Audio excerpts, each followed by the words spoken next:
आओ, आज हमारी टेट सी क्लास 3, लास्ट क्लास हमने मार्जिनल रिलीफ पे फिनिश किया था। आज हमें मार्जिनल रिलीफ से आगे बढ़ना है। आगे वाले टॉपिक में जाने से पहले मैं चाहता हूं कि एक बार आप मार्जिनल रिलीफ टॉपिक मेरे को वापस से समझा दो, ठीक है। एक कहानी बनाई थी, इसमें मैंने जिस कहानी तक को यूज नहीं लिया था लास्ट क्लास तक, कि दो दोस्त है, एक सुखी राम और एक दुखी राम। You remember? एक की इनकम है 50 लाख और एक की इनकम है 50। Screen is not visible. Sorry, what is not visible? अच्छा, my pen is not Yes. Visible. Wait for a while, wait for a while.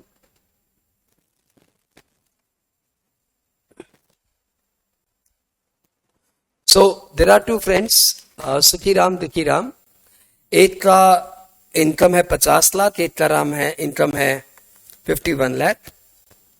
तो आपको मालूम पड़ा कि इस बंदे का टैक्स इसकी इनकम से भी ज्यादा हो जा रहा है। Tax is more than income, literally not exactly tax. इसका जो चेंज इन टैक्स है वो चेंज इन इनकम से ज्यादा हो जा रहा है। तो इस बंदे ने मालूम क्या बोला? इस बंदे ने बोला कि हे भाई, तुम मेरा सारा एक्स्ट्रा इनकम ले लो, परंतु मेरे से इतना टैक्स मत लो। तो इसने क्या बोला कि मेरा 1 लाख एक्स्ट्रा इनकम है, वो सारा तुम ले लो, लेकिन उससे बेसी आप टैक्स मेरे से नहीं ले सकते। यही तो बात हुआ, यही बात हुआ। फिर एक कॉन्सेप्ट आया मार्जिनल रिलीफ का, और उसमें आपने फॉर्मूला सीख ही लिया है कि change in income, change in tax minus change in income equal to marginal relief, right. ये सब रीकैप था। अब अपने एक छोटा सा सम लेते हैं, ये भी रीकैप सम है। Tell me the answer, mister X. You don't need to write, you don't need to write, you don't need to write. It's a practice session. Mr. X has income of 50 lakh 50,000. Find its tax liability.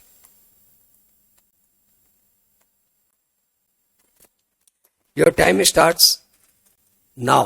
Madam try करो, Sharma ji try करो आप।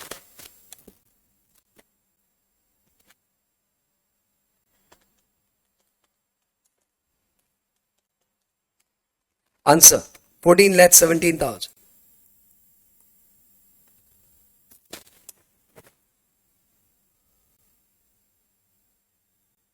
Sharma ji try करो, dullness छोड़ो। Sharma ji, can you hear me? Start.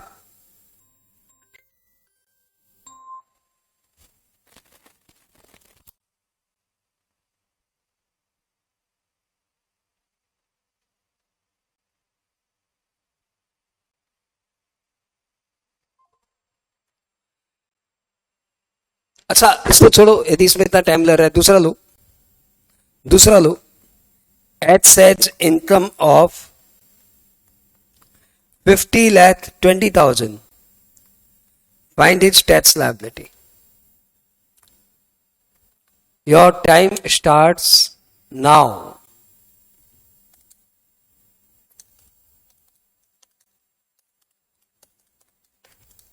Answer 13,85,800.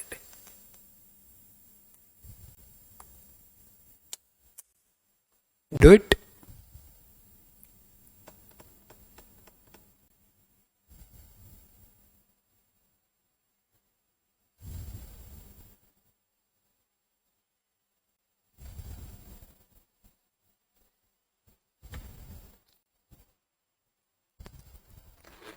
भाई, ये तो बहुत ज्यादा टाइम लेने वाले हैं, तो जब तक ये बच्चे बनाते हैं तब तक मेरा तो एक पैक हो ही जाएगा।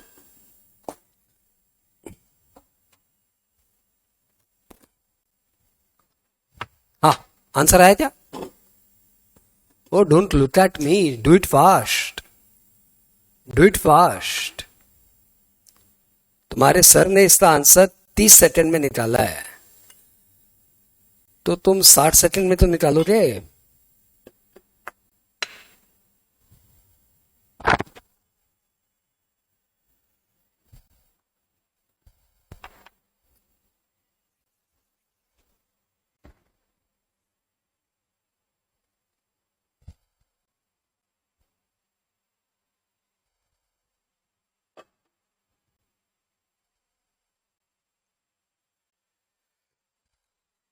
आंसर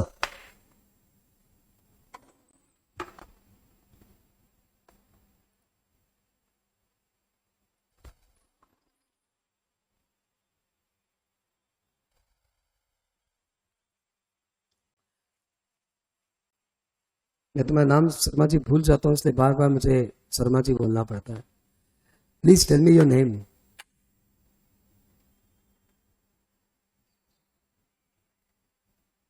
ओ, बड़ी दिक्कत है ना.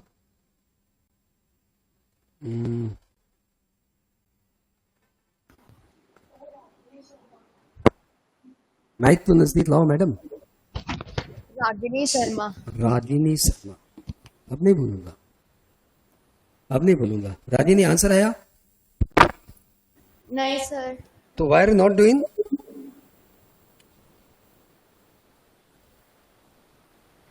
क्यों, ये कॉन्सेप्ट तुम्हारा क्लियर नहीं है? मार्जिनल रिलीफ तुमने क्लास पूरी की नहीं थी?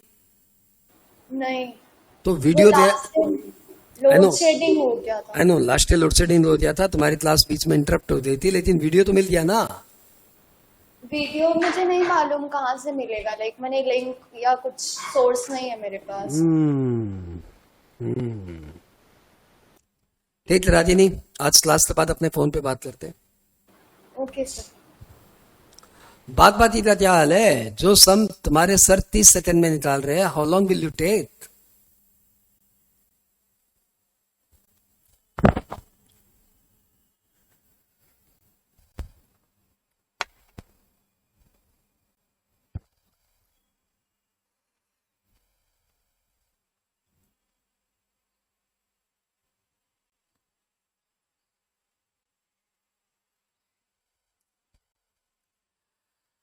You, Spriha, where are you lacking behind? कहाँ प्रॉब्लम है? टोटल इनकम और 50 लाख में टोटल इनकम कम आ रहा है. अरे बाबा, तुम ट्राई करो Ragini, I am making for you. 50,20,000 की इनकम है. कॉन्सेप्ट मैंने बताया था, उस समय तक लोड शेडिंग नहीं हुई थी. Change in tax minus change in income. I hope ये तुम्हारी कॉपी में नोटेड है. चेंज इन टैक्स मतलब tax on total income excluding cess minus tax on 50 lakh. I hope आप ये सब जानते हो. Minus total income minus 50 lakh. तो सबसे पहले आपने क्या किया? 50,20,000 पे टैक्स निकाला. ओल्ड रिजीम में टैक्स आया 10 लाख पे 1,12,500 और 40,20,000 पे टैक्स आया 12,36,000. 12,03,600. Am I right? 12,06,000.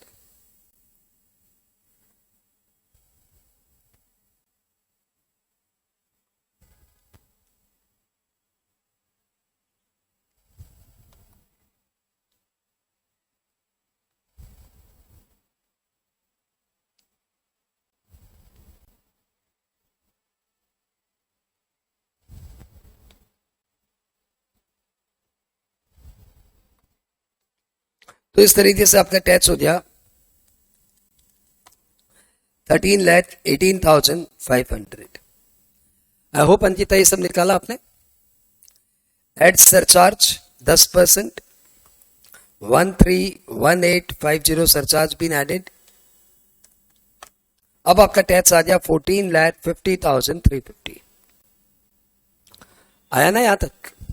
अब आपने क्या किया? 14,50,350 यहां पे पुट ऑन किया. Tax on total income minus tax on 50 lakh. सबको पता है 50 लाख पे कितना टैक्स होता है? 50 लाख पे टैक्स होता है 10 पे 12,500 और 40 लाख पे 30% यानी कि 12 लाख. यानी 50 लाख पे टैक्स होता है 13,12,500. तो यहां पे आपने लिख दिया 13,12,500. राइट. यहां पे पूछा जा रहा है what is your tax total income. भैया टोटल इनकम तो 50,20,000 है. अब इसको थोड़ा सॉल्व कर लेते. यह आया 1,37,850 माइनस 20,000. यह आया 117,850. तो यहां पे मार्जिनल रिलीफ माइनस हो गया 117,850. आई होप यहां तक राइट हुआ स्प्रेहा?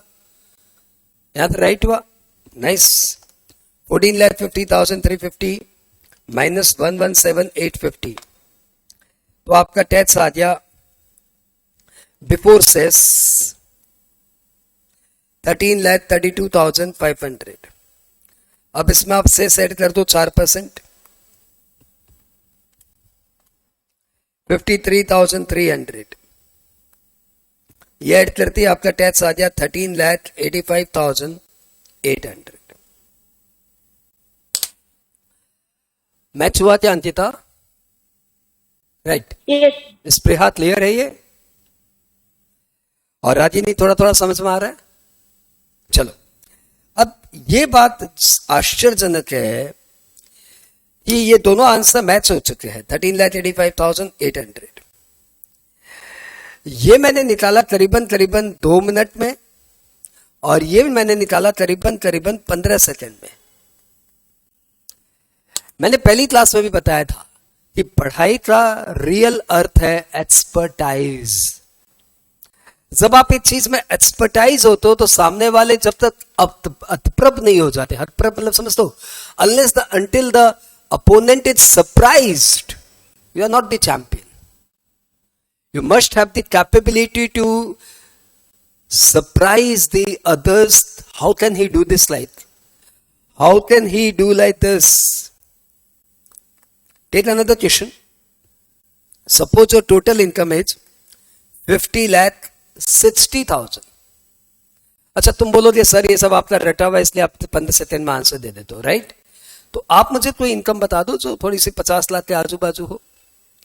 चलो, आपने इनकम बता दी 50,63,230,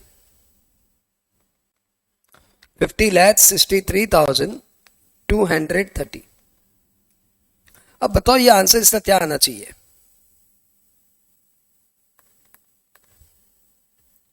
$50,63,230। मेरी समय स्टार्ट होती है अब, और मैं इस सम को करूंगा सिर्फ 5 सेकेंड में। आप समय चाहे तो देख सकते हो।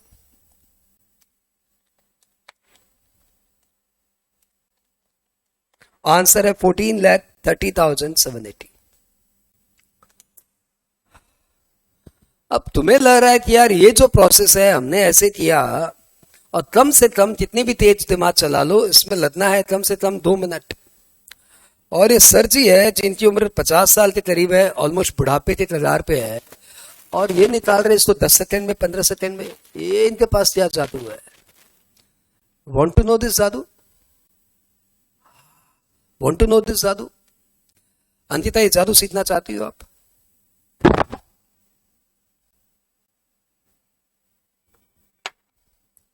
तो अंकिता, सारा जादू होता है चीजों को लॉजिकली समझने में।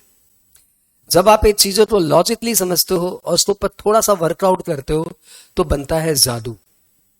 ठीक है, देखो मैंने इसका लॉजिक आपको बताया था। ये सुखीराम दुखीराम की कहानी मैंने आपको बताई थी।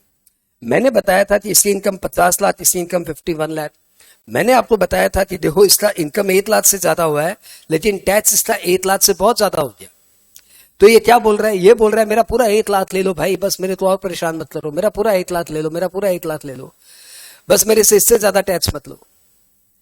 यानी लॉजिक क्या है कि जितना 50 लाख वाला टैक्स देता है ना, आई रिपीट, जितना है 50 लाख वाला टैक्स देता है ना, 13,12,500, जितना है 50 लाख वाला टैक्स देता है ना, कितना? 13,12,500। ये 51 लाख वाला सिर्फ इससे 1 लाख की टैक्स ज्यादा देगा। क्या मैंने बता दिया जादू Ankita? Could you catch it? 50 lakh वाला जितना टैक्स देता है ना, 13,12,500, 51 लाख वाला बस इससे 1 लाख की टैक्स ज्यादा देगा। तो इसका टैक्स आ गया 14,12,500 इंटू 1.04, क्योंकि सेस तो मार्जिनल रिलीफ के बाद आता है। तो मैंने इस सम को इतनी जल्दी कैसे किया? 50,20,000 वाला। देखो, कोई टीचर अपना जादू बच्चों को कभी नहीं सिखाता। उसे मालूम है जब तक मेरे पास जादू है तब तक बच्चे मेरे पीछे पीछे घूम रहे हैं, और जिस दिन मैंने इनको जादू सिखा दिया मेरे सर पे चढ़ के बोलेंगे सर को क्या आता है, मेरे तो उससे ज्यादा आता है। लेकिन ये बात गलत है। टीचर का काम है स्टूडेंट को अपने से ज्यादा बनाना। तो 50,20,000 का मैंने आंसर इतना जल्दी कैसे निकाला, वो जादू तुम्हें बता रहा हूं कि 50 लाख पे मैंने निकाला 13,12,500, और जितना ज्यादा इनकम है वो सारी की सारी ले लो 20,000, तो आ गया 13,32,500 और फिर मैंने इस पे कर दिया 1.04 एंड आंसर इज आ गया। अब यदि मैंने ये इनकम दी है तो इसका मैंने टैक्स सेशन निकाला 50 लाख पे 13,12,500, ये तो हमेशा ही आएगा, ये कैलकुलेट।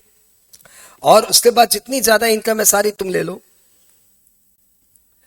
तो 13,12,500 प्लस 63,230 या 13,75,730 इंटू 1.04, तो जिससे इसको ऐड करना ही पड़ेगा एंड द रिजल्ट इज 14,30,760। तो कोई भी इनकम हो, दुनिया निकालेगी उसका एमआर करके कॉन्सेप्ट ऐसे, and they will take 3 minutes. Ask your any friend, they will calculate like this. हाँ, लेकिन यदि मेरा स्टूडेंट ही टीचर है तो बात अलग है, अदरवाइज आप निकालेंगे कितनी देर में? 30 सेकेंड में। चेक इट, ट्राई करो इस सम को।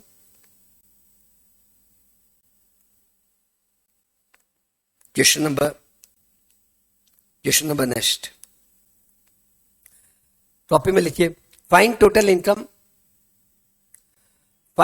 Income when income is 50,80,000।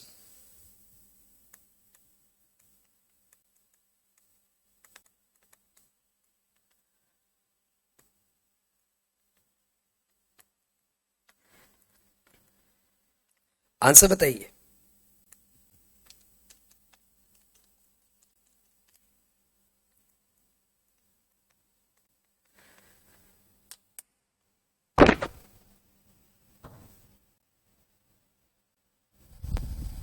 Sir 14,48,200। आ जाना, सीख देना जादू। सुबह सुबह तू जादू सीख गई यार, गजब है। अंकिता, नहीं आया जादू अभी तक? ओ, वर्किंग हार्ड। और ये लड़की देखो सीधा जादू सीखी है, कॉन्सेप्ट बाद में सीखेगी। आया आंसर? आया अंकिता, आंसर आया? श्योर? हाँ, तुम्हारी बॉडी लैंग्वेज बोल रही नहीं आया, तुम बोल रही आ गया। Check it. अच्छा, मेरे साथ करो ना यार, नहीं आया तो कोई बात नहीं, मैं सिखा दूंगा ना। Check it. अंकिता देखो मैंने क्या किया, इसको याद करते पहले। 50 लाख पे टैक्स होता है 13,12,500। Do I need to explain this?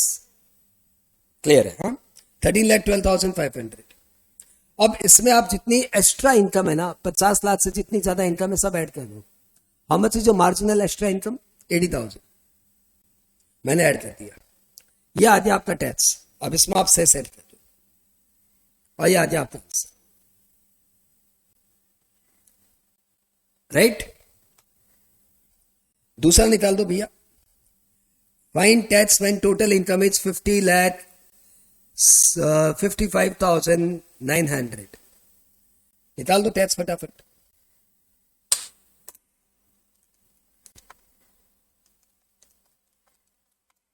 Answer is 14,23,140।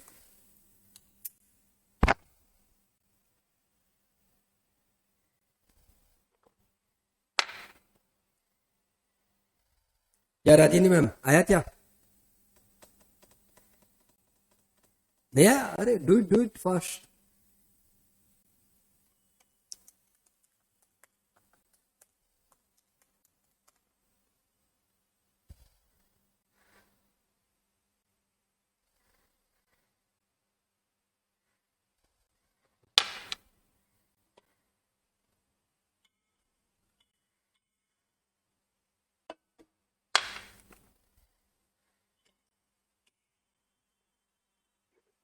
Sir 1423 136 ही आ रहा है। अरे मैडम, राउंडिंग ऑफ भी तो सिखाया था आपके सर ने कि टैक्स तो नियरेस्ट 10 में राउंडेड ऑफ करना पड़ता है।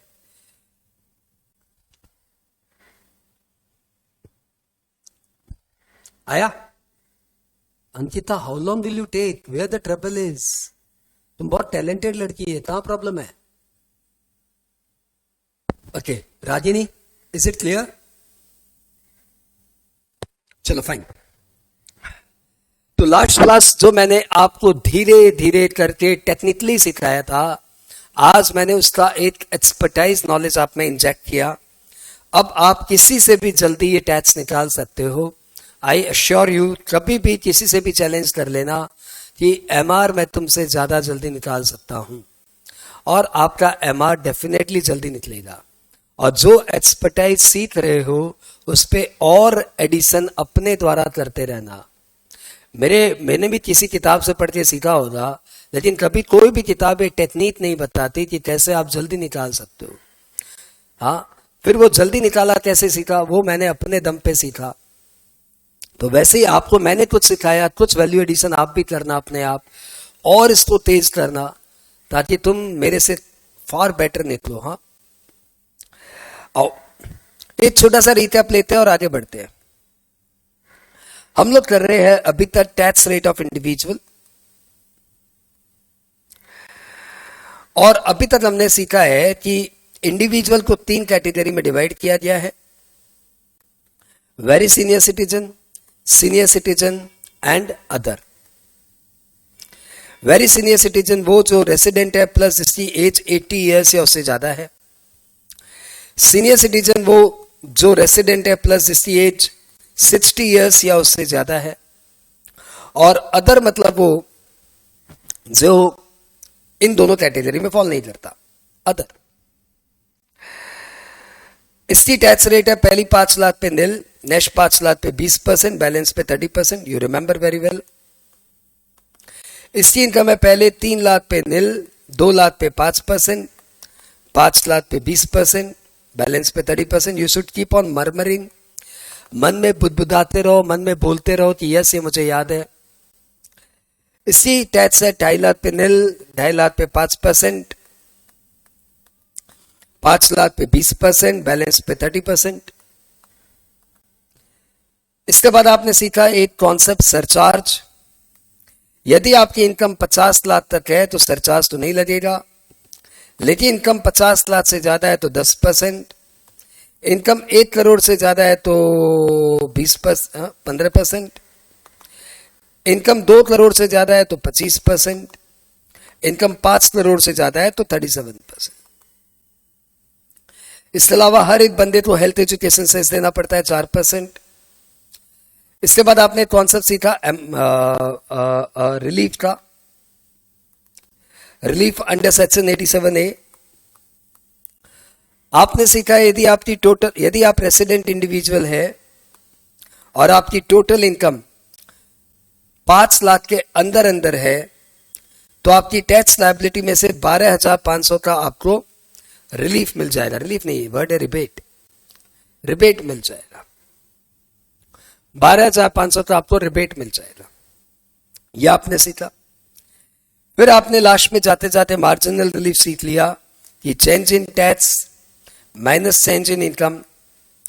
यदि आपकी इनकम सरचार्ज वाली स्लैब से थोड़ी सी ऊपर है तो जितना आपका टैक्स बढ़ता है, जितनी आपकी इनकम बढ़ती है उससे ज्यादा आपका टैक्स बढ़ जाता है, तो फिर आपको एक मार्जिनल रिलीफ देना पड़ता है change in tax minus change in income के फॉर्मूले से। अभी तक हमने इतना ही सीखा। अभी ये टॉपिक और बड़ा है, बहुत बड़ा है, बहुत मजेदार है।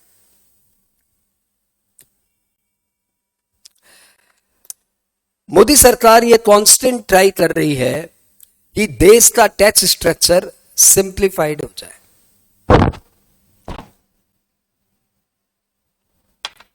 हमारा जो देश का टैक्स स्ट्रक्चर है ना, वो बहुत क्लमजी है,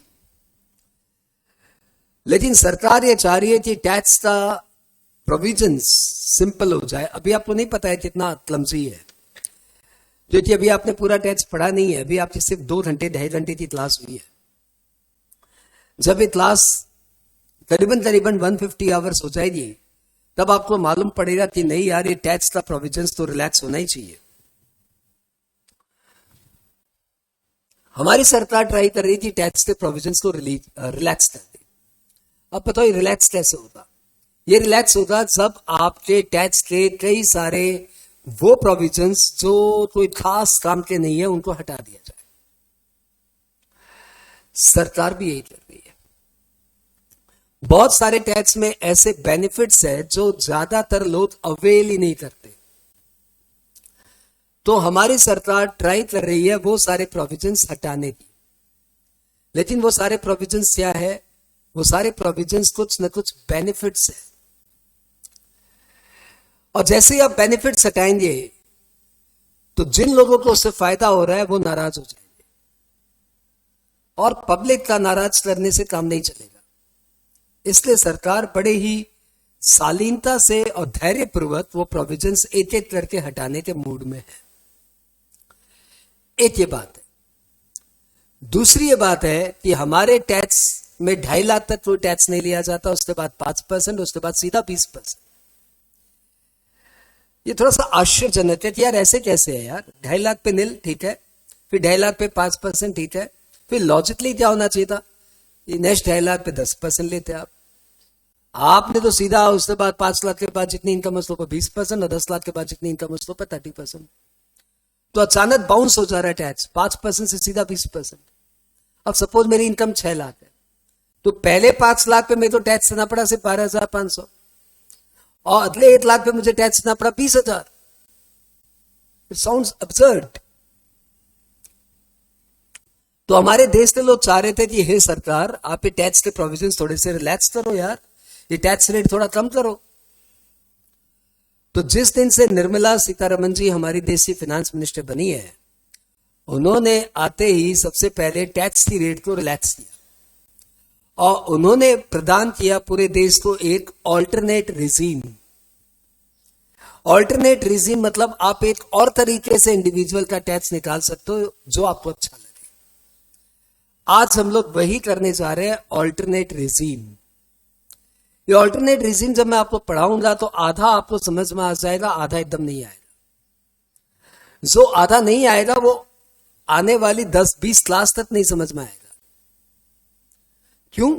क्योंकि वो जो आधा है ना, वो है कि कौन कौन से टैक्स के प्रोविजंस हट जाएंगे तब ये रिजीम लगेगा, और पूरे इनकम टैक्स के कई सारे सेक्शंस उन्होंने हटा दिए, तब जाके ये रिजीम लगेगा। मुझे मालूम है मेरी बात ज्यादा नहीं समझ में आ रही है आपको, फिर भी सुनते रहो, समझ में आ जाएगा। तो टैक्स में बहुत सारे प्रोविजंस है जिनको हटा के उन्होंने बोला ये बेनिफिट क्लेम मत करो, तो मैं आपको ऑल्टरनेट रिजीम देती हूं। अब ये जो बहुत सारे सेक्शंस उन्होंने हटाए ना, ये आपको अभी समझ में नहीं आएंगे। क्यों? क्योंकि वो तो जब आप पूरा टैक्स सीखोगे तब जाके आपको धीरे धीरे समझ में आएगा। खैर, मुझे मालूम है अभी तक आपको मेरी यही बात समझ में नहीं आई, कोई बात नहीं। स्टार्ट करते हैं new regime for individual.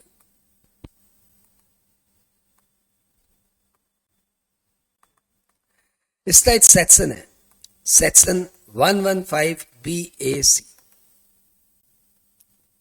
Section याद रखना पड़ेगा, यस, सेक्शन 115BAC याद रखना पड़ेगा।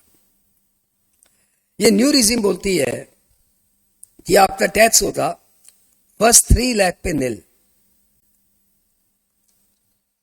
नेक्स्ट 4 लाख पे 5%, नेक्स्ट 3 लाख पे 10%, नेक्स्ट 2 लाख पे 15%,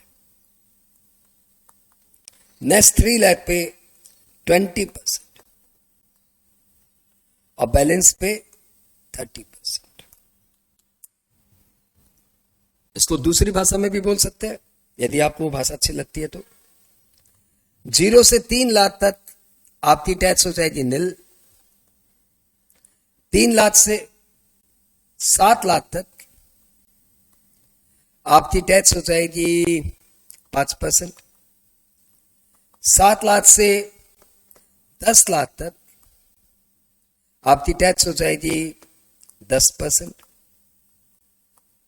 10 लाख से 12 लाख पे आपका टैक्स हो जाएगा 15%, 12 लाख से 15 लाख पे आपका टैक्स हो जाएगा 20%, और मोर देन 15 लाख इनकम होने पे टैक्स हो जाएगा 30%।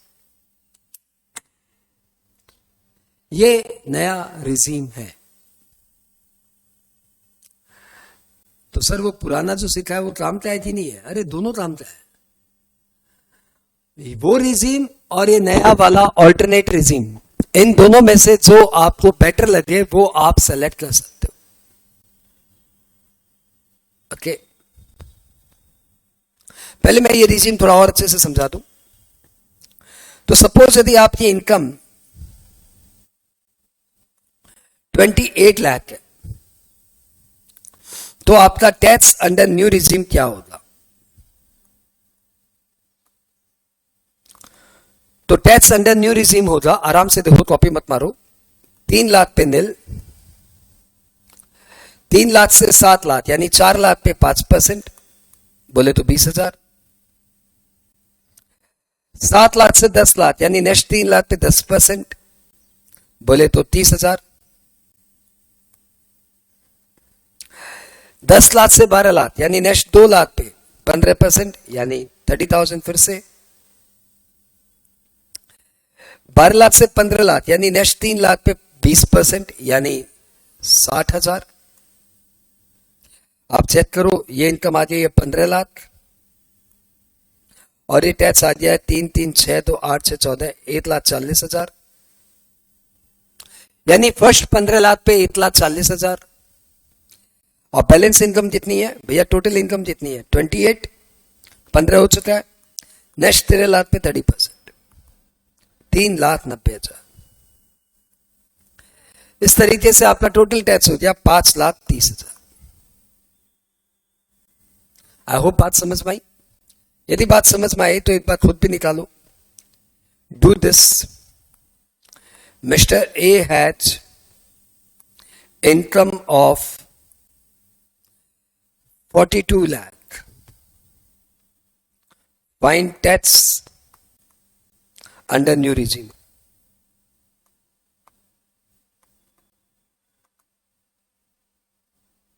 आपको निकालना है।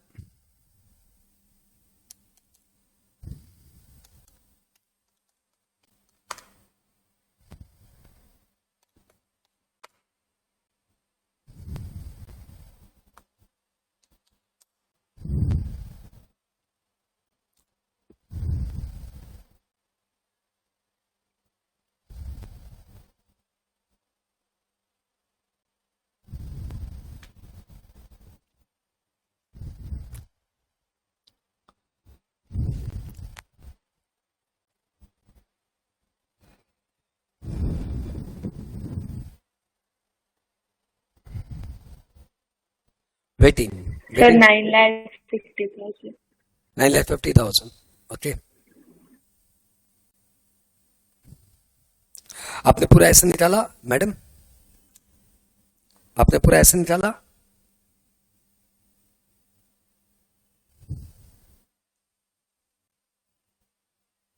से यस।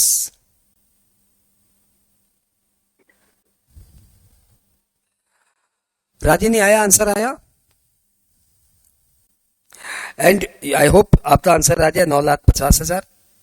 किसी का नहीं आया तो एक बार चेक कर लो। 42 लाख की इनकम है तो पहले 3 लाख पे निल, नेक्स्ट 4 लाख पे 5%, नेक्स्ट 3 लाख पे 10%, नेक्स्ट 2 लाख पे 15%, नेक्स्ट 3 लाख पे 20%। ये 15 लाख हुए और आपकी इनकम है 42 लाख, तो नेक्स्ट 27 लाख पे 30%। इस तरीके से 42 लाख की इनकम पे टैक्स हो गया 9,50,000। आई होप सभी का आ गया, राइट? आगे बढ़ते हैं। क्या इस पे भी सरचार्ज लगेगा? Answer is yes. इस न्यू रिजीम में भी सरचार्ज है। इसमें भी सरचार्ज की रेट सेम है, 50 लाख तक निल, 50 लाख से ज्यादा इनकम हो तो 10% सरचार्ज, 1 करोड़ से ज्यादा इनकम है तो 15% सरचार्ज, और 2 करोड़ से ज्यादा इनकम है तो 25% सरचार्ज। और वो जो प्रोविजन था ना 5 करोड़ के ऊपर इनकम हो तो 37% सरचार्ज, ये न्यू रिजीम में एप्लीकेबल नहीं है। यानी न्यू रिजिम में maximum surcharge can be 25% only. 37% surcharge slab will not be applicable in new regime. तो यदि आप महेंद्र सिंह धोनी हो और आपकी इनकम है 8 करोड़ रुपए, तो आपको टैक्स लगेगा 8 करोड़ को मैं 800 लाख ले देता हूं, समझने के लिए आसान रहेगा. तो 10 लाख पे आपका टैक्स हो, सॉरी 15 लाख पे आपका टैक्स होगा 1,40,000 और 785 लाख पे आपका टैक्स होगा 235,50,000. इस तरीके से आपका टैक्स हो गया 236,90,000. सिंस आपकी इनकम 2 करोड़ से ज्यादा है, इसलिए आपको पर सरचार्ज लगेगा सिर्फ 25%. और आपका सरचार्ज हो गया 59,22,500 और आपका टैक्स हो गया 2,96,12,500. यानी आपकी इनकम 5 करोड़ से ज्यादा है, लेकिन आपको पर सरचार्ज 37% नहीं लगेगा, सिर्फ 25% लगेगा. आई होप ये बात क्लियर. अब तुम्हारे मन में एक बात आ रही होगी, बताओ आ रही है कि नहीं आ रही है? जी सर, हेल्थ एजुकेशन सेस लगेगा क्या? Answer is yes. Health education cess तो एज यूजुअल लगेगा 4%. तो काइंडली ये वाला फॉर्मेट भी कॉपी कर लीजिए, फटाफट कॉपी कर लीजिए सरचार्ज.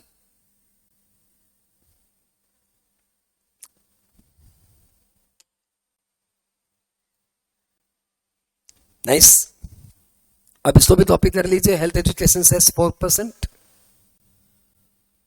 नाइस, बहुत अच्छी बात. अब टैक्स निकाल के दीजिए मुझे.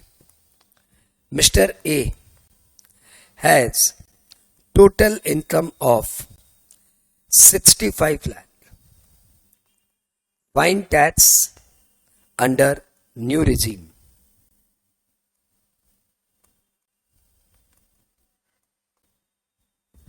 Go ahead.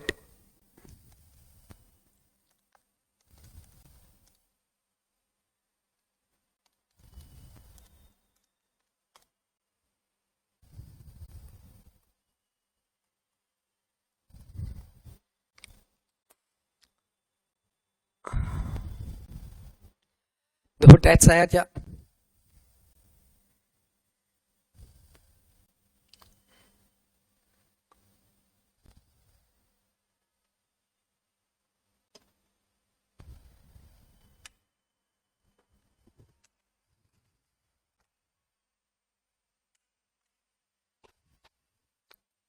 Taking too long. आया आंसर? अगला सम प्लीज कैलकुलेटर में निकाल के बताना कि जल्दी आया कि नहीं आया.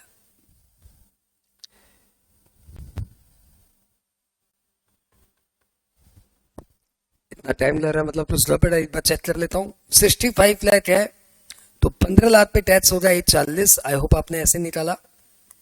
50 लाख पे टैक्स होगा 15 लाख. यह आ गया 16,40,000. इस पे 10% सरचार्ज,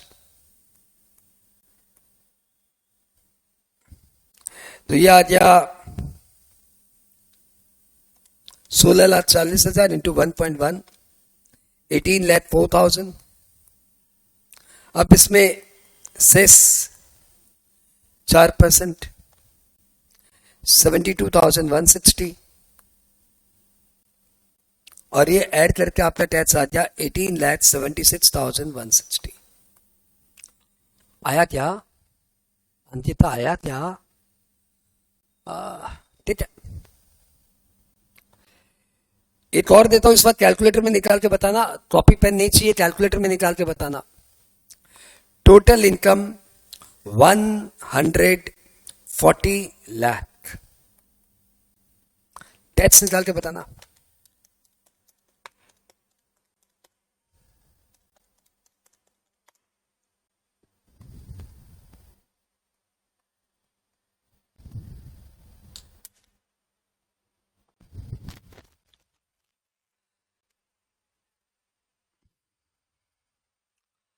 जब तक तुम्हारी स्पीड मेरी जैसी नहीं हो जाएगी ना, तब तक मैं तुमसे प्रैक्टिस करवाते रहूंगा।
अरे इतना टाइम, इतनी देर में तो मैं घर जाके खाना खा के वापस आ जाता।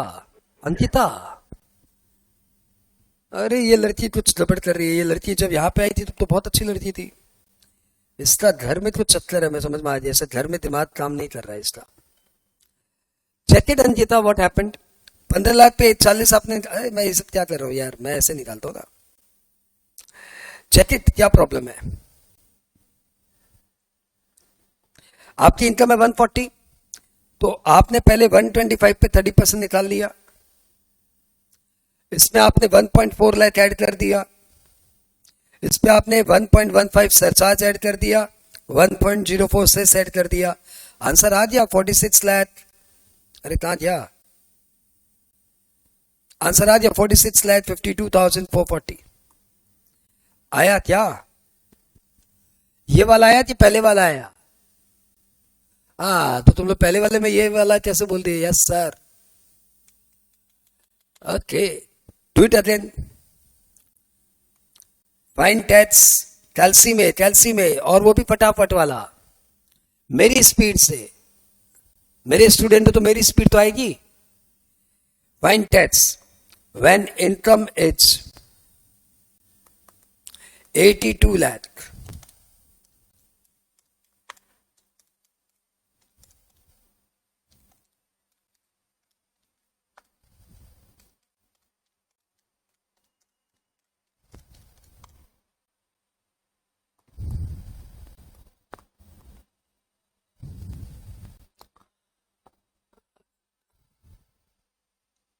Good Rajini, good.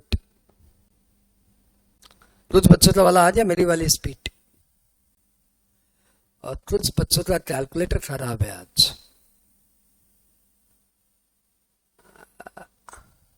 Good, but still let. हाँ, चेक करो कहाँ रह गए। अरे बहुत टाइम ले रहे हो यार मेरी, मैं तुम्हारी फीस बढ़ा दूंगा। ना ना, ऐसे नहीं चलेगा। तो 82 लाख में से पहले आपने 15 लाख हटा दिया, बाद बाकी पे मारा 30%। अब इसमें 1,40,000 ऐड कर दिया। अब जो आया उसमें सरचार्ज ले 1.1 और सेस ले 1.04, और आंसर आ गया 24,59,600। आया क्या? एक और।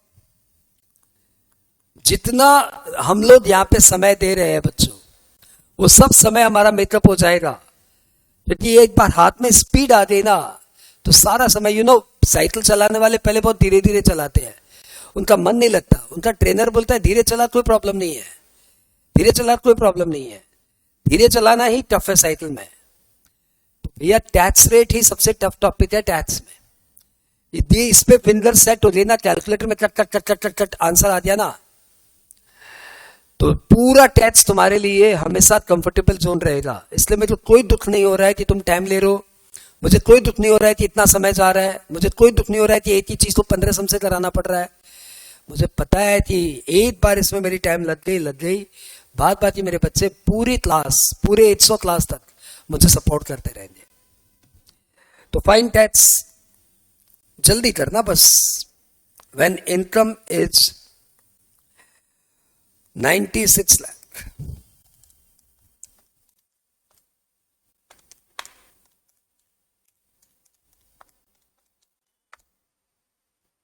आंसर।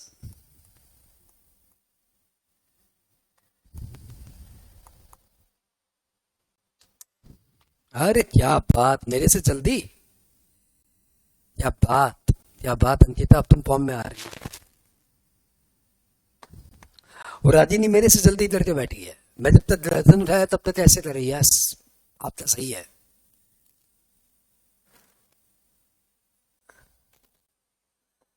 स्प्रेहा देवी कहाँ रह गई आप? मैं कुछ हेल्प करूं?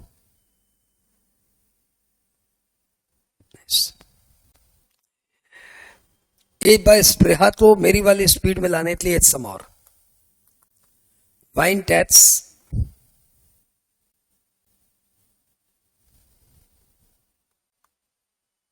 व्हेन इनकम इज 100, नहीं 100 में मजा नहीं आएगा, 300, व्हेन इनकम इज 300 लाख, वाइन tax when income is 300 lakh.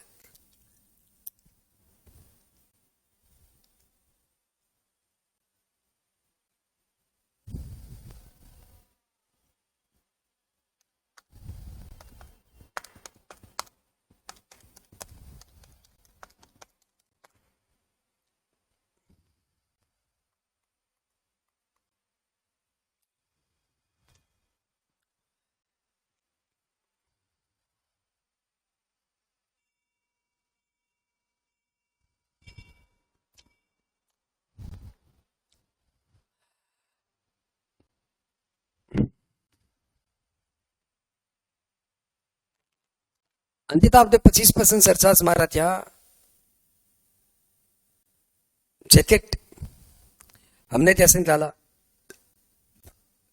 पहले 300 में से 15 हटा दिया, 285 पे मैंने 30 मारा, प्लस 1.4 किया, इंटू 1.25 किया, इंटू 1.04 किया। अरे क्या गड़बड़ कर दिया, वापस लेते। पहले 300 में से 15 हटाया, 285 पे 0.30 मारा, इसको ऊपर सॉरी इसमें हमने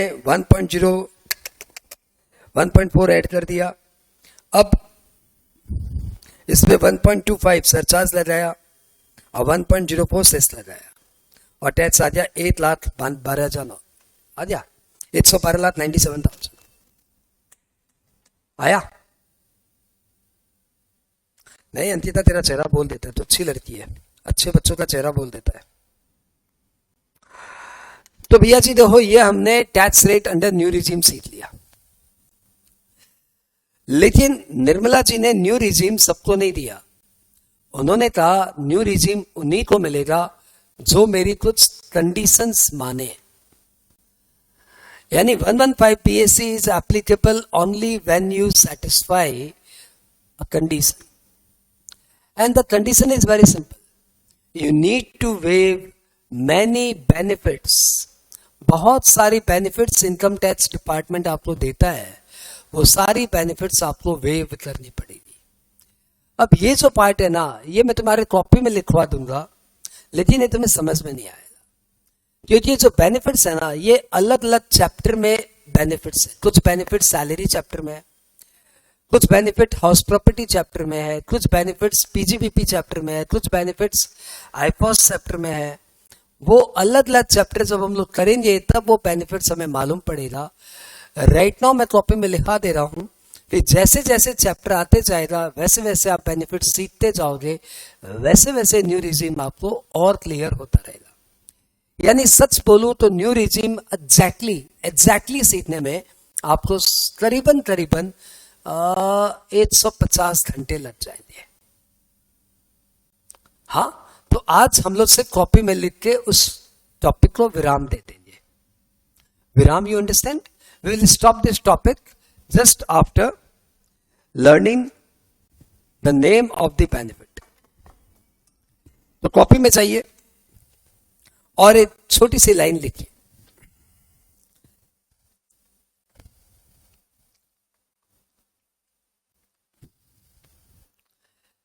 condition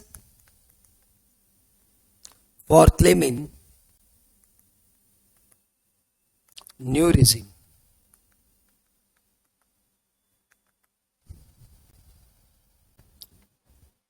Conditions for claiming new regime. An assessee visits to claim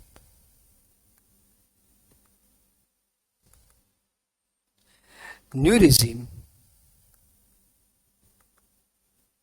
must waive benefit of the following sections.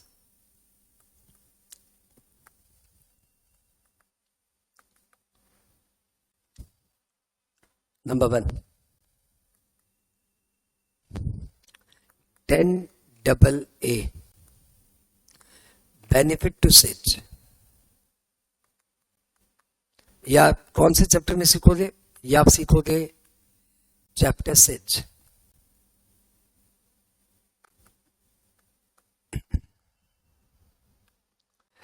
Number 2,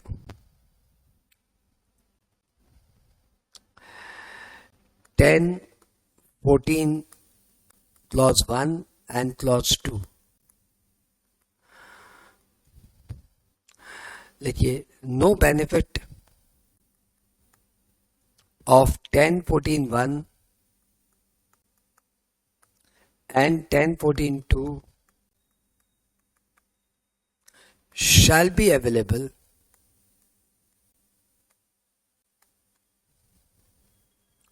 except following allowances.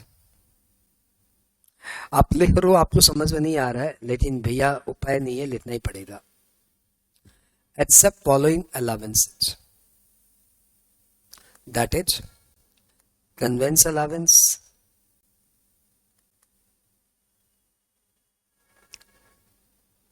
daily allowance, travel allowance,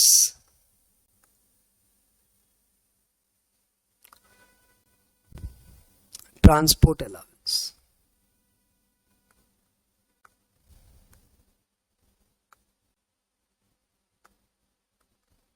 तो आपको 1014(1), 1014(2) के सिर्फ ये 4 अलावेंसेस की बेनिफिट मिलेगी और आपको कोई बेनिफिट नहीं मिलेगा.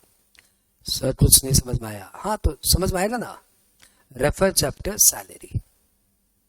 जब आप सैलरी चैप्टर करोगे तब आपको समझ में आएगा. Number 3, waive the benefit of 1013A house rent allowance. ये भी आप सैलरी चैप्टर में सीखोगे. waive the benefit of section 10(5) leave travel concession. आप इसका बेनिफिट नहीं ले सकते. अब ये लीव ट्रेवल बेनिफिट क्या होता है, ये आप सीखोगे हमसे सैलरी चैप्टर में. 10(5) में लीव ट्रेवल कंसेशन का बेनिफिट आपको नहीं मिलेगा. तो सैलरी चैप्टर के leave travel concession, house rent allowance और कोई भी अलावेंस का बेनिफिट आपको नहीं मिलेगा except conveyance allowance, daily allowance, transport allowance, travel allowance. Number 5, cannot claim benefit of 1017 allowances to MP/MLA.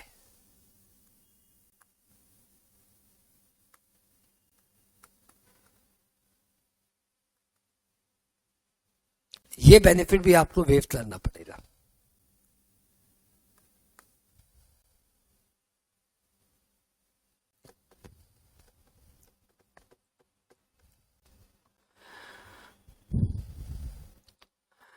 losses under the head house property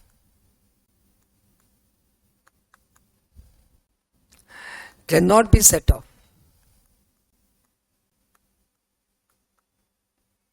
with other head of income.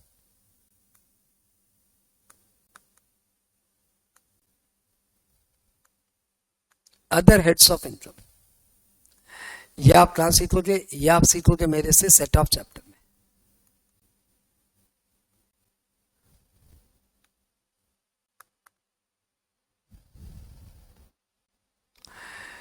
You cannot claim benefit of additional depreciation.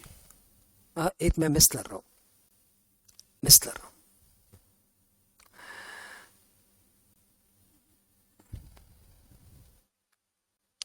benefit under section 16 except standard deductions.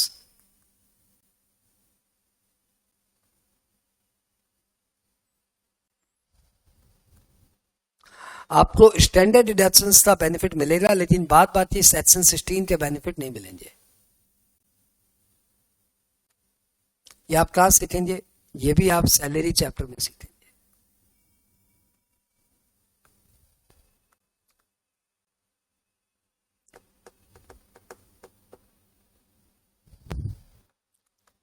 Standard deductions in chapter salary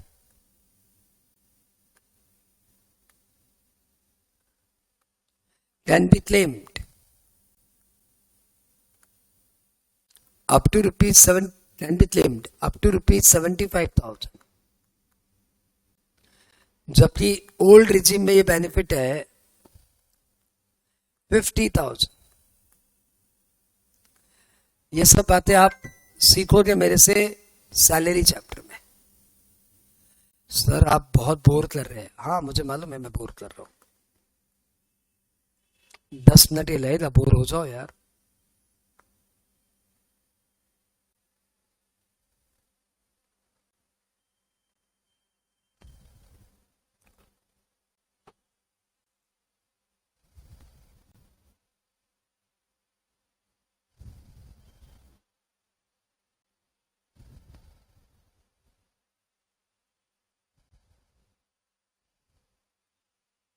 नहीं साथ में हो।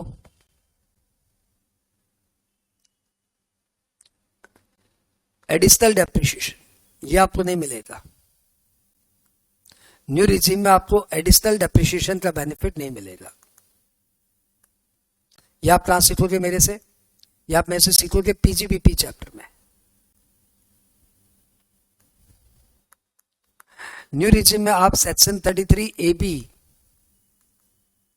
33ABA scientific research section 35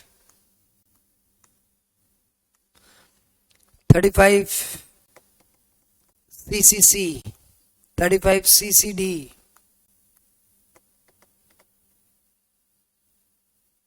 35 AD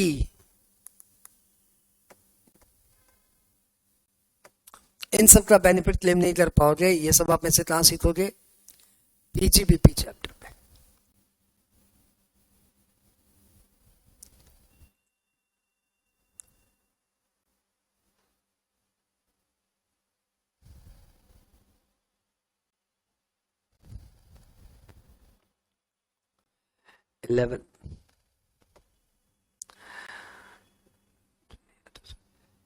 standard deductions from family pension ये तो मिलेगा। Standard deductions from family pension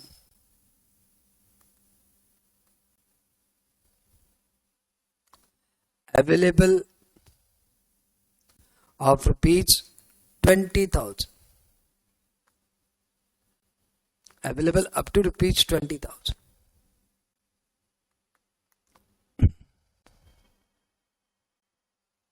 ये आप कहां सीखोगे?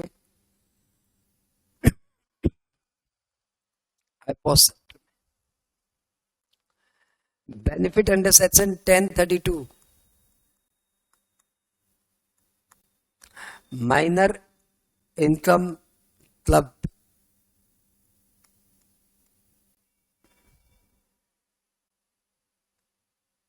ये प्रोविजन आप में से सीखोगे क्लबिंग चैप्टर में। ये बेनिफिट भी आपको नहीं मिलेगा।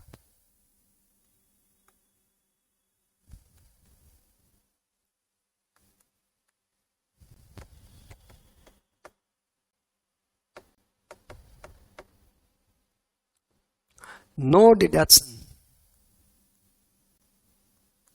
अंडर चैप्टर 6A ये सबसे इंपॉर्टेंट पॉइंट है। No deduction under chapter 6A except ATCCD2 ATCC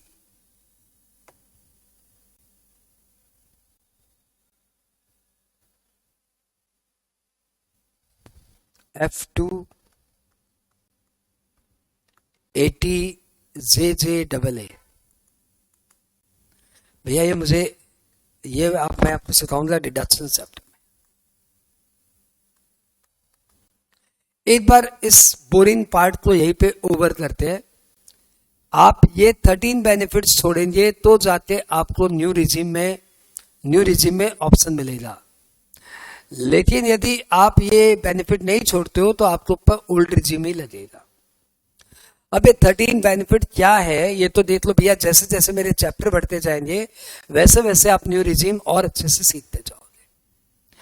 इसमें थोड़ी बहुत बातें और है जो मैं अभी नहीं कर रहा हूं क्योंकि वो बातें और बकवास है तो और समझने में दिक्कत होगी।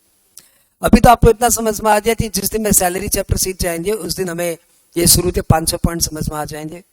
जिस दिन हम पीजीबीपी चैप्टर सीख जाएंगे उस दिन हमें 500 पॉइंट समझ में आ जाएंगे। जैसे जैसे चैप्टर सीखते जाएंगे वैसे वैसे बेनिफिट न्यू रिजीम हमें और क्लियर होते जाएगा। न्यू रिजीम के बारे में कुछ फीचर्स बताता हूं आपको। फीचर्स ऑफ न्यू रिजीम बहुत काम की बात है, बड़े प्यार से सुनना। सर ये बात समझ में आएगी? हाँ ये बात समझ में आएगी। पहली बात, the scheme is optional.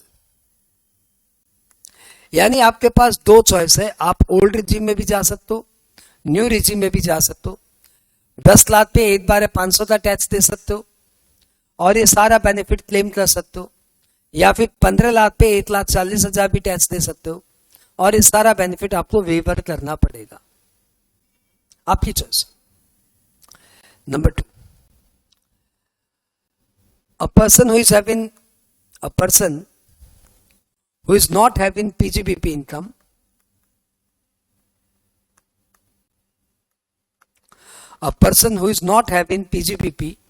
income can change option from year to year.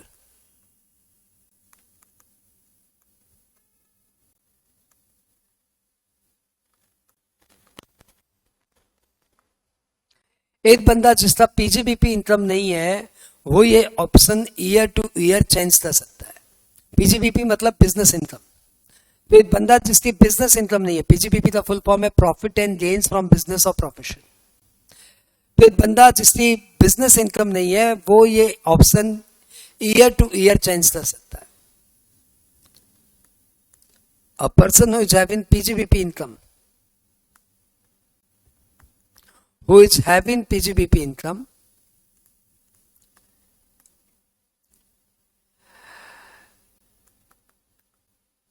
once opt a new regime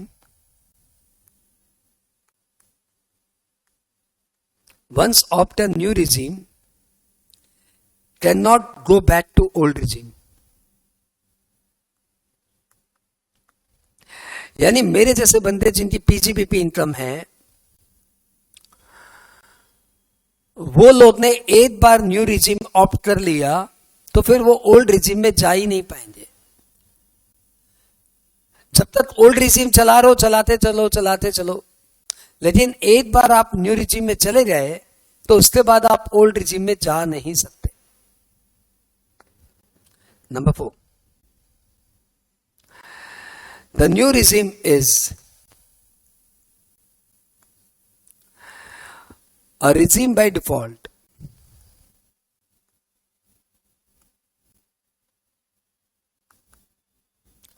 यानी कौन सी रिजीम बाय डिफॉल्ट लगेगी? सपोज आपने कोई रिजीम ऑप्ट नहीं किया, आपने बताया नहीं सरकार को कि आपको ओल्ड रिजीम में जाना है कि न्यू रिजीम में जाना है, तो आप अपने आप ही न्यू रिजीम में चले जाएंगे।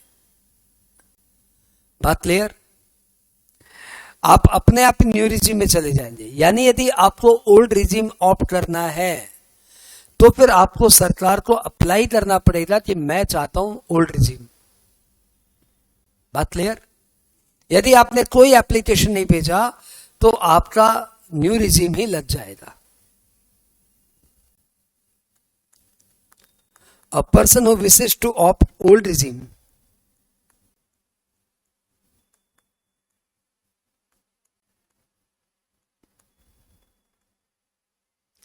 must apply by due date of filing of return।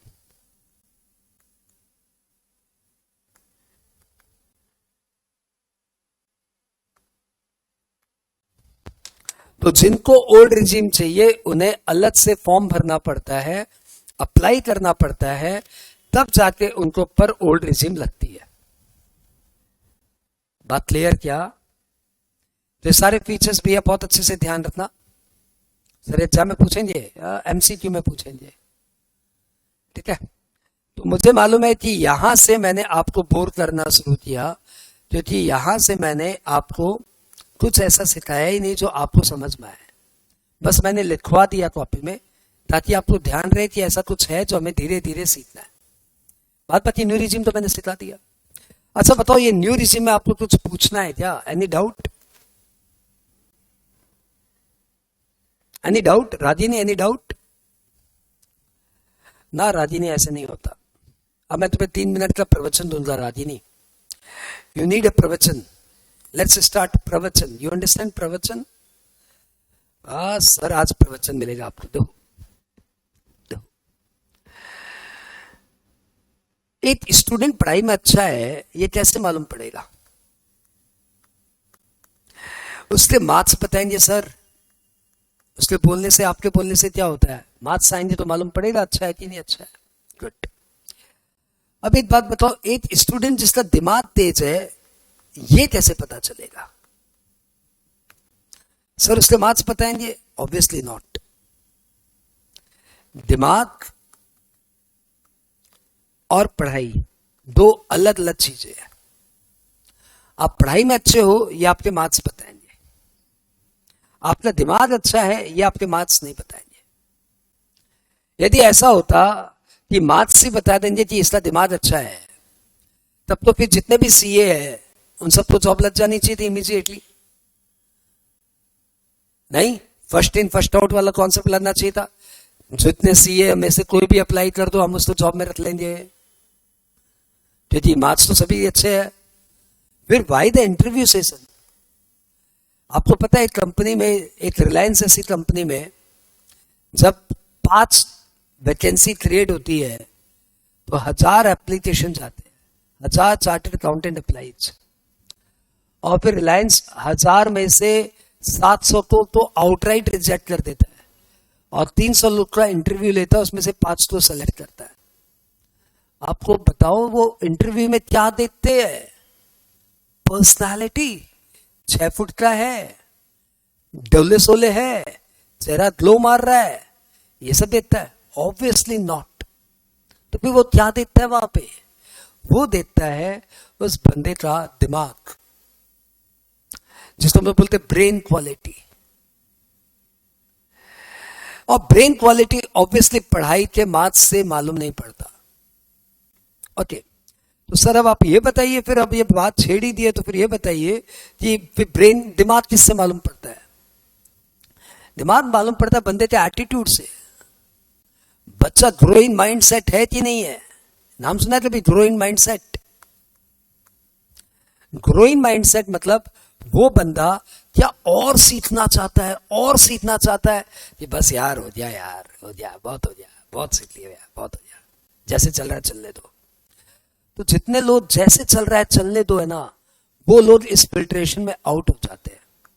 और हर टॉप क्लास की कंपनी जो टॉप पैकेज देती है, वो पकड़ पकड़ के, फिल्टर कर करके लाती है बेस्ट माइंडसेट। आप यदि सीए का एग्जाम क्लियर कर लेते हो, आप यदि अपना पढ़ाई का एग्जाम क्लियर कर लेते हो, आपको रिलायंस कंपनी हो सकता है इंटरव्यू में नहीं बुलाए, इंटरव्यू में नहीं बुलाएगी। 1000 लोग है ना, उसमें से मैंने बताया ना 700 का ऐसे फिल्टर आउट कर देती है। वो कैसे? बोले आपका रैंक नहीं आया, नहीं तो आपको बुलाएंगे नहीं। They will call only the rank holders. Rank holders क्यों? क्योंकि जो बच्चा रैंक के लिए अटेम्प्ट ही नहीं लिया, वो मेरे काम का नहीं है। बच्चे में ग्रोथ स्टेज होनी चाहिए ना, जो उसको लगना चाहिए थी नहीं मेरे को तो रैंक लाना है। पढ़ाई तो सभी करते हैं, मुझे रैंक लाना है। तो जो रैंक होल्डर है उसको वो पहले लाएगा, बुलाएगा। तो 300 रैंक होल्डर अप्लाई करेंगे, 300 रैंक होल्डर अप्लाई करेंगे, तो उसमें से वो किसी 5 तो रहेगा, और पेमेंट करेगा मनपसंद 50 लाख रुपया, 40 लाख रुपया, दूसरी कंपनी दे रही है 10 लाख रुपया। वो दे रहा 40 लाख रुपया, आदमी ले रहा मनपसंद और पैसे दे रहा मनपसंद। तो भैया रेंट होल्डर वालों को क्यों लाया? बात बात ही बच्चे भी तो अच्छे सकते ना ना। जिस बंदे में रेंट लाने का ही कलेजा नहीं था, जिसने सोचा ही नहीं थी मुझे रेंट लाना है, 3 साल तक पढ़ाई करता रहा और उसको ये दिमाग में नहीं आया कि मुझे रेंट लाना है, जो ग्रोथ माइंड सेट का नहीं है उसको वो पहले ही फिल्टर आउट कर देंगे। अब इन 300 रेंट होल्डर में भी उसे 500 सेलेक्ट करेगा, वहां पे भी वो चेक करेगा अपने पैरामीटर से। अब एक केस चल रहा है आरजी कर केस, सुना है क्या? हाँ सर सुना है। उस केस में एक वर्ड आ रहा है साइकोमेट्रिक टेस्ट, सुना है क्या? नहीं सर सुना तो नहीं, लेकिन हाँ कुछ सुन रहे थे। ये साइकोमेट्रिक टेस्ट मालूम टाटा अपनी कंपनी में इंटरव्यू लेते समय लेता है। ये बंदे का दिमाग रीड करता है, दिमाग। ठीक है, पुलिस वाले अलग तरीके से साइकोमेट्रिक टेस्ट ले रहे हैं, सीबीआई वाले, वो अलग बात है, लेकिन टाटा अपने इंटरव्यू में साइकोमेट्रिक टेस्ट लेता है और बंदे को चेक करता है कि उसका दिमाग कितना तेज है, और वो ऐसे फिल्टर आउट करता है, ऐसे तुम काम का नहीं है, तुम आ, फिर फिल्टर करेगा। The HRD department its expertise to filter out growth mindset. अब ये ग्रोथ माइंडसेट क्या होता है? तुम्हें तो इसी स्टेज में सीख लेना चाहिए, जैसे तुमने प्रोफेशनल एग्जाम्स में प्रवेश किया। बेटर रहता है यदि तुम्हारे फाउंडेशन वाले टीचर ने तुम्हें सब सिखा दिया होता तभी। तो अभी तुम्हारी क्लासेस जैसे स्टार्ट हुई है, मैं तुम्हें बता दे रहा हूं what is growth mindset. Growth mindset वो बंदा है जो कभी भी नॉलेज के मामले में, सीखने के मामले में, करने के मामले में सेटिस्फाइड नहीं होता, जिसे हमेशा और चाहिए, और सिखाइए, और बताइए। जो और खुद दिमाग लगाता है, अगली क्लास में पूछता है, उसको बोलते हैं ग्रोथ माइंडसेट। एक ग्रोथ माइंडसेट का एक बहुत सिंपल एग्जांपल देता हूं और यहीं पे मेरा ध्यान खत्म हो जाता है आज की क्लास का। कि ग्रोथ माइंडसेट उसे बोलते हैं जो क्लास में कांस्टेंट कुछ न कुछ रेलिवेंट पूछता रहता है, जो कुछ न कुछ रेलिवेंट पूछता रहता है, जिसके दिमाग में कुछ न कुछ खुरापात चलती रहती है, जिसका दिमाग कांस्टेंट पैरेलली वर्कआउट करता है। दिमाग में 2 फेज बने हुए तुम्हारे दिमाग में पढ़ते समय। एक फेज तुम्हें सुना रहा है, समझा रहा है और तुमसे सम करवा रहा है, जो 99% बच्चों का दिमाग होता है। वो सुन रहा है, समझ रहा है और सम बना रहा है। जैसे आप पे देख लो, सभी बच्चे सुन रहे हैं, समझ रहे हैं, सम बना रहे हैं। इसमें कोई दो राय नहीं है कि आप में से कोई भी बच्चा फाकी नहीं मार रहा, आप सब बहुत अच्छे बच्चे हो। लेकिन एक बंदा और होता है ग्रोथ माइंडसेट वाला, उसका एक पैरेलल दिमाग चलते रहता है और वो खुद अपना क्वेश्चन भी रेज करते रहता है इस टॉपिक पे। वो बंदे में वो दर्द है कि वो टीचर को इंप्रूव कर दे। ये सर आपको ये नहीं आता, आप नेक्स्ट क्लास पढ़ के आइएगा, मुझे बता दीजिएगा। वो कांस्टेंट पूछते रहता है, उसके दिमाग में क्वेश्चंस जमते हैं और वो इसके क्वेश्चन से उसको ग्रोथ माइंडसेट बनाते हैं। तो जब एक टॉपिक ओवर हो जाता है, जैसे आज आपने लास्ट क्लास आपने एमआर सीख लिया था ना, आज आपने एमआर में क्या सीखा? एक्सपर्टाइज। अच्छा, टैक्स रेट तो सभी को निकालना आता है ना? अपने फ्रेंड लोग से बात करो, टैक्स रेट आता है? हाँ आता है। बोल तो 2.5 लाख पे 0, 2.5 लाख पे 5, 5 लाख पे 20, बैलेंस पे 30।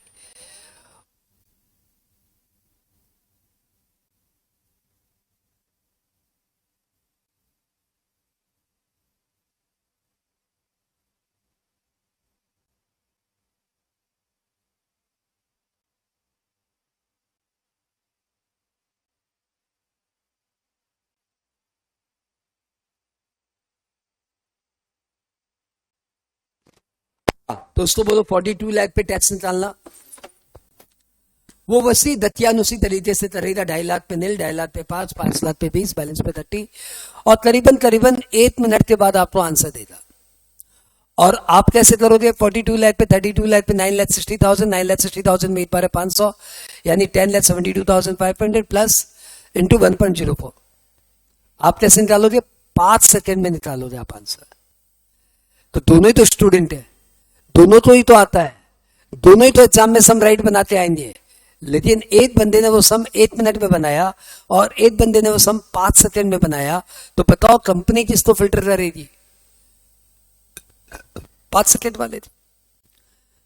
क्यों? क्योंकि 5 सेकंड वाले के टीचर ने उसको बाकी टीचर से कुछ एक्स्ट्रा करने के लिए प्रेरित किया कि बॉस तुझे आता है ना, अब इस सम को तू जल्दी बना, तुझे आता है ना, तू जल्दी बना, तुझे आता है ना, आता तो सब तो बॉस, फिर तू क्यों पास होगा? अच्छा तू पास भी हो जाएगा तो तू कंपनी के फिल्ट्रेशन में क्यों आएगा? तुझे लोग क्यों पूजेंगे? उन बात को क्यों नहीं पूजेंगे? क्योंकि तुझे कुछ एक्स्ट्रा ऑर्डिनरी आता है boss, and that is called growth mindset. और ग्रोथ माइंडसेट तभी डेवलप होता है जब आप क्वेश्चंस पूछेंगे। तो आपकी पढ़ाई कितनी अच्छी है उसका मापदंड है यार्डस्टिक है योर मार्क्स, और आपका दिमाग कितना अच्छा है इसका यार्डस्टिक है आपके क्वेश्चंस। आप कितना रेलिवेंट और कितना फ्रिक्वेंटली क्वेश्चंस रेज करते हो यह बताता है कि आपका दिमाग कितना अच्छा है, और वो सिर्फ एंड सिर्फ टीचर जानते हैं,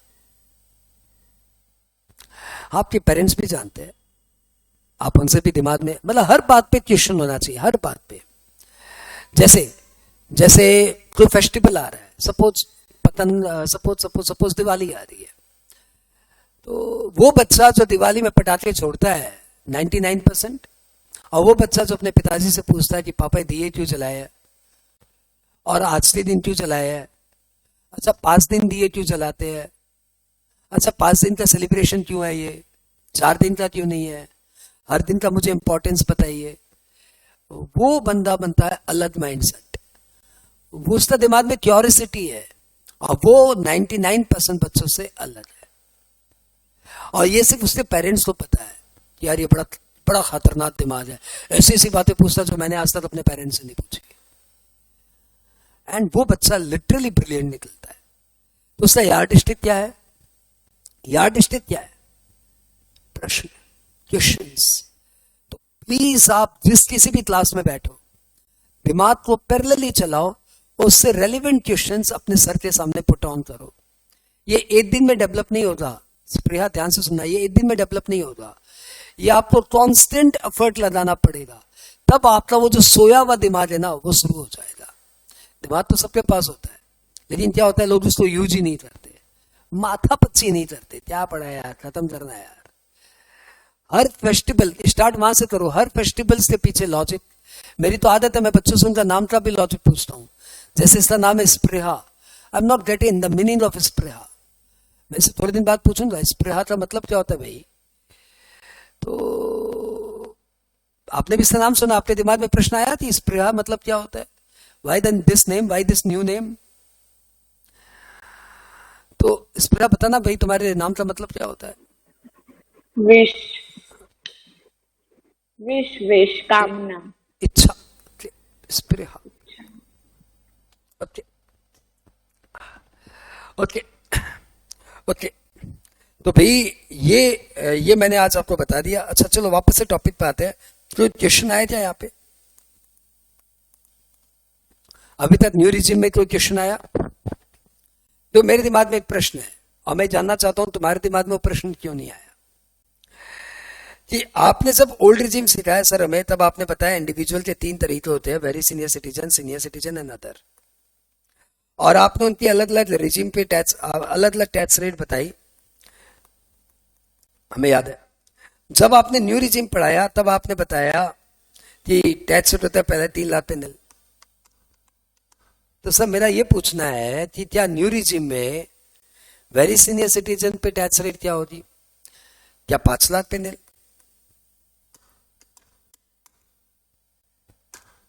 देखो ये क्वेश्चन तो बनता है ना रागिनी, हाँ, और तुमने मेरे से पूछा नहीं, इसका मतलब तुम इसमें इन्वॉल्व नहीं हुई टॉपिक में, तुम इस टॉपिक में एकदम जा नहीं रही है, तुम टॉपिक को ऊपर ऊपर लेके चल रही है, डेप्थ में जा रागिनी, तब जाके तू चैंपियन बनेगी।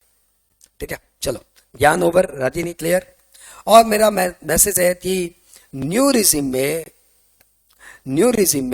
There will be no benefit of senior citizen, very senior citizen. यानी न्यू रिजिम में चाहे आपकी उम्र 50 साल हो या 90 साल हो या 20 साल हो, सब पे टैक्स रेट एक ही होता है, 3 लाख पे निल, 4 लाख पे 5%, 3 लाख पे 10%, 2 लाख पे 15%, 3 लाख पे 20% एंड बैलेंस पे 30%। बात क्लियर? अच्छा,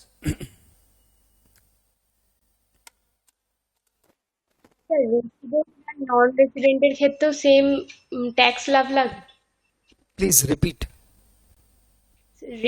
যদি নন রেসিডেন্ট হয় তাহলে কি সেম ট্যাক্স রেটটা লাগবে? Okay, Ankita wait. रेसिडेंट और नॉन रेसिडेंट से टैक्स में कोई फर्क नहीं पड़ता, टैक्स रेट इज सेम। जब हम लोग बोलते हैं इंडिविजुअल, और हम लोग 3 पार्ट में डिवाइड करते हैं, ओल्ड रिजीम की बात कर रहा हूं, वेरी सीनियर सिटीजन, अदर। तब मैं तुम्हें बताता हूं, यहां पे रेसिडेंट प्लस 80, यहां पे बताता हूं रेसिडेंट प्लस 60, और यहां पे हम लोग क्या बोलते हैं, अदर। यानी आप नॉन रेसिडेंट हो तब भी आपके ऊपर ये वाली रिजीम लगेगी। ओके, आगे बढ़ते हैं। हम लोग चल रहे न्यू रिजीम में, हम लोग कर रहे टैक्स रेट। थोड़ी सी क्लास और बची है, 15 मिनट की और, फिर अपने आ जाएंगे अगली बात पे।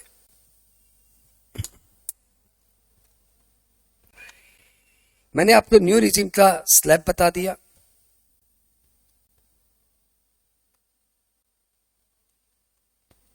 मैंने आपको न्यू रिजीम का स्लैब बता दिया। मैंने आपको उसका सरचार्ज बता दिया। मैंने सेस बता दिया। मैंने बता दिया senior citizen, very senior citizen बोल के कोई कॉन्सेप्ट नहीं है न्यू रिजीम में। अब आपके दिमाग में आना चाहिए क्या सर न्यू रिजीम में भी कोई रिबेट है क्या? जैसे आपने सेक्शन 87A हमें सिखाया था ओल्ड रिजीम में, तो क्या न्यू रिजीम में भी ऐसा कुछ है क्या? And answer is yes. New regime में भी यदि आप रेसिडेंट इंडिविजुअल है और आपकी टोटल इनकम 7 लाख तक है, तो आपको रिबेट मिलेगा अप टू ₹20,000, 20,000 तक आपको रिबेट मिलेगा। Copy it down, give the title rebate in new regime.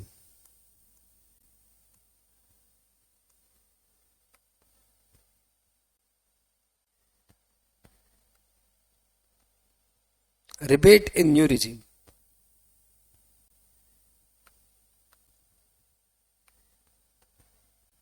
Section 87A,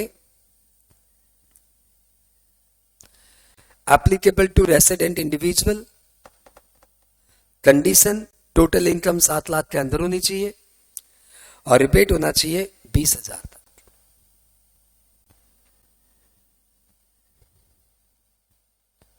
ready? अब सपोज आप हो मिस्टर ए, आपकी इनकम है 6 लाख और आपने न्यू रिजीम ऑप्ट किया है। आप रेसिडेंट इन इंडिया हो, status resident in India, name of SSC,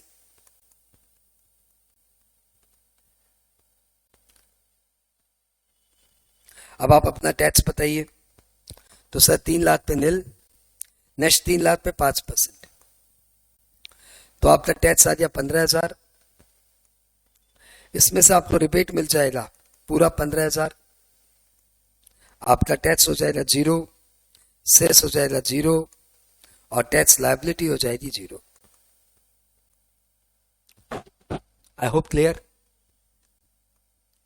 आप हो मिस्टर बी, आप रेसिडेंट इंडिविजुअल हो, आपकी इनकम है 7 लाख, तो आपका टैक्स हो जाएगा 3 लाख पे निल, 4 लाख पे 5% बोले तो 20,000। आपका टैक्स हो गया 20,000, आपको रिबेट मिल जाएगा 20,000 और आपका टैक्स हो जाएगा 0, आपका सेस हो जाएगा 0, आपका टैक्स लायबिलिटी हो जाएगा 0।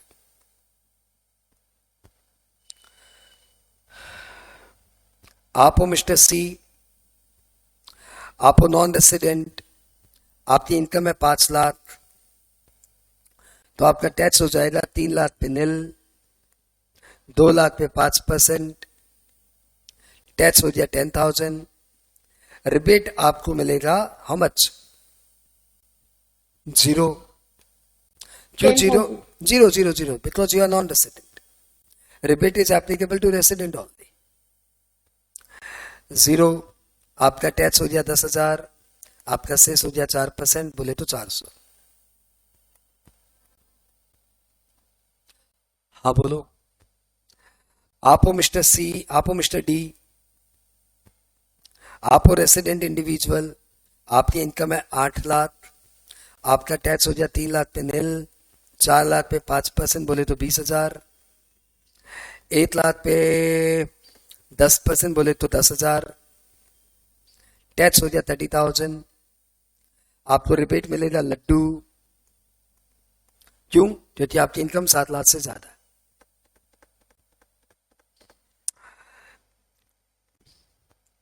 सेस मिल गया 4% और आपका टैक्स हो गया 31,200।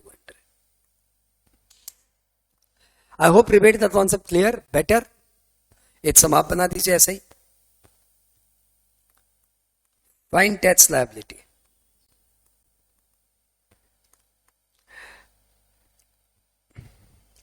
Mister A, resident, income 6,80,000। Mister B, resident, income 7,50,000। Mister C, non resident, income 6,20,000। आपको तीनों का टैक्स बताना है।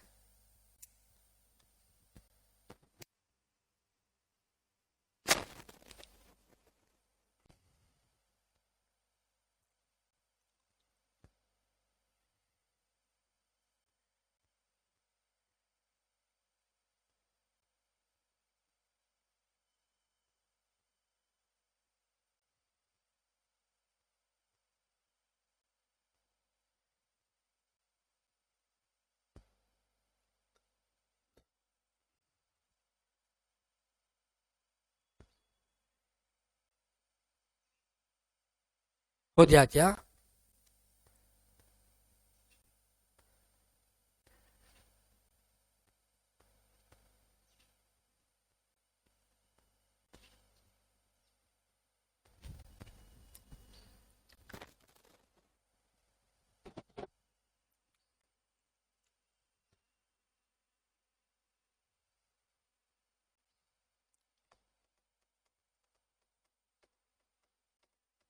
आओ साथ में करते। मिस्टर ए 6,80,000, तो 3 लाख पे निल, 3,80,000 पे 5% बोले तो 19,000, टैक्स 19,000, रिबेट 19,000 और टैक्स आ गया 0। बी, रेसिडेंट, इनकम 7.5 लाख, तो फर्स्ट 3 लाख पे निल, नेक्स्ट 4 लाख पे 5%, नेक्स्ट 50,000 पे 10%, टैक्स आ गया 25,000, रिबेट कुछ मिलना नहीं है, सेस लग गया 4% और आपका टैक्स लायबिलिटी आ गया 26,000। आई होप आपका राइट है। आई होप आपका राइट है। Question, mister C, non resident, income है कितना? 6,80,000, 6,20,000, तो टैक्स हो गया पहले 3 लाख पे निल, नेक्स्ट 3,20,000 पे हो गया 5%, 3,20,000 पे 5% हो गया 16,000, 16,000। रिबेट मिलना नहीं है क्योंकि भाई साहब नॉन रेसिडेंट है, और जब भाई साहब नॉन रेसिडेंट है तो रिबेट 0 और cess 4%, 16,640। Right answer, right answer. तो देखो बच्चों, मैंने तुम्हें रिबेट तो सिखा दिया, लेकिन नेक्स्ट क्लास अब हम लोग करेंगे मार्जिनल रिलीफ ऑन रिबेट। ये कॉन्सेप्ट ओल्ड रिजिम में नहीं था, ये concept next class new regime में हम लोग सीखेंगे। तो आज आपने बहुत सीखा tax rate of individual, old regime, new regime, rebate on new regime, surcharge on new regime, cess on new regime, कैसे जल्दी टैक्स निकालते हैं सीखा। और आज आपने सबसे जो इंपॉर्टेंट सीखा कि what is growth mind set. ठीक है, सारा का सारा पढ़ाई रिवाइंड करके आना नेक्स्ट क्लास। फिंगर टिप्स पे तुम्हारे प्रोविजंस होने चाहिए। टैक्स में उस बच्चे को कोई प्रॉब्लम नहीं होती जिसके सारे नॉलेज एक्यूमुलेटेड होकर फिंगर टिप्स पे रहते हैं, और उस बच्चे को बहुत प्रॉब्लम होती है जो टैक्स को रिपीट नहीं करता, सोचता है ठीक है आता है शायद देख लूंगा, फिर नेक्स्ट क्लास में उसको ट्रबल होनी शुरू हो जाती है। तो टैक्स अच्छा जाएगा कि नहीं अच्छा जाएगा ये दो बंदों पे डिपेंड करता है, तुम्हारे ऊपर और मेरे ऊपर कि मैं कब तक अच्छे से पढ़ा पा रहा हूं, और तुम्हारे ऊपर कि तुम कब तक प्रोविजंस रिवाइंड कर करके आ रहे हो। तो मैं अपनी गारंटी तो लेता हूं भाई, मैं पूरी क्लास जब तक पढ़ाऊंगा सॉलिड ही पढ़ाऊंगा। तुम अपनी गारंटी लो कि मैं जब तक पढ़ के आऊंगी या जब तक पढ़ के आऊंगा हमेशा क्यूमुलेटिव पूरा प्रोविजंस लेके आऊंगा। With this note all the best, thank you, bye bye. कब मिलेंगे अच्छा टाइम इन को लेके बात कर लेते हैं।